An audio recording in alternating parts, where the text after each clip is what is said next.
Did you know nearly 25% of all US-Canada trade, worth over 140 billion Canadian dollars annually, flows across this one bridge? That supply chain is now under direct threat.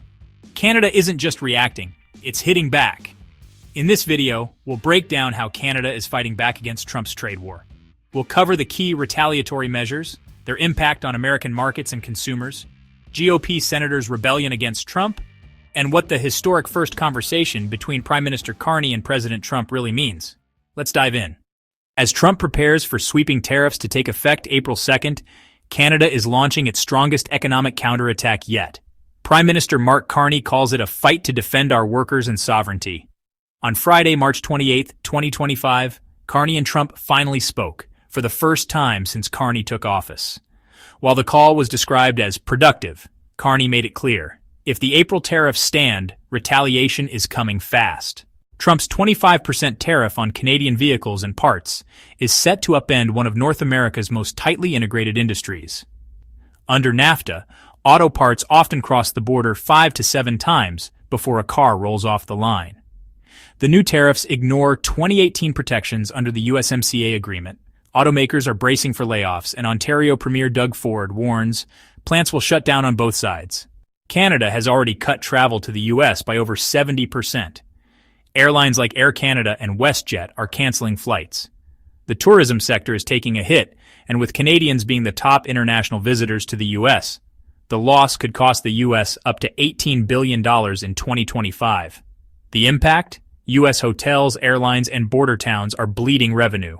Canada slapped tariffs on $60 billion worth of U.S. exports and is threatening duties on $95 billion more. Ontario banned U.S. alcohol from stores. The impact? American food and beverage companies face collapsing sales north of the border. The Buy Canadian movement is reshaping consumer behavior. Canadian retailers are dropping U.S. brands, canceling citrus and beverage imports, and replacing American goods with homegrown alternatives. Diaper brands, kombucha, bourbon, even citrus fruit. U.S. products are vanishing from Canadian shelves as shoppers embrace patriotic spending. Impact? American exporters face product cancellations, shrinking market share, and long-term brand damage.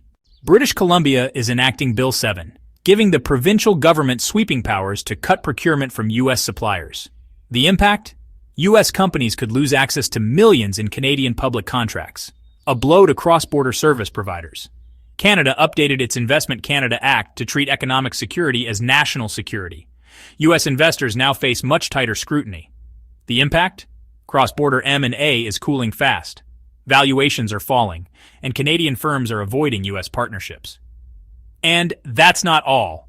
Canada's boldest move yet, a nationwide PR blitz in U.S. red states. Billboards blame tariffs for rising grocery costs. It's not just economic, it's political. The impact? Pressure is mounting on Trump from within his base. Carney is calling Trump's tariffs a direct attack on Canada. In response, he has created a $2 billion strategic response fund to protect Canadian auto jobs. He warned Trump that retaliation will be sharp and fast if no exemptions are granted by April 2nd. Their first phone call ended with no guarantees, but both sides say negotiations may continue.